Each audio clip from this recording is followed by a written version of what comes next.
अस्सलाम वालेकुम। क्या आप जानते हैं कि जो खाने के जरासीम होते हैं, ख़ासतौर पे बैक्टीरिया, वो कौन से टेम्परेचर पे ज़्यादा खुश रहते हैं और अच्छी तरह ग्रो करते हैं?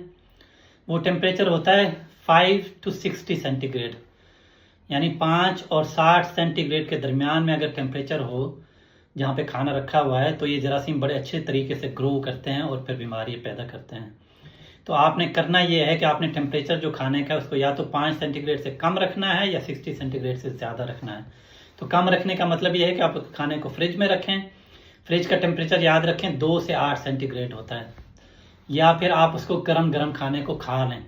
अगर आप गरम गरम खाने को नहीं खाते तो उसको फ्रिज से बाहर ज़्यादा देर नहीं रखना चाहिए। और फ्रीज़र के अंदर जब जरासीम जाते हैं, जब खाना फ्रीज़र के अंदर होता है तो जरासीम मर नहीं जाते, वो डोरमेंट हो जाते हैं, यानी कि सो जाते हैं।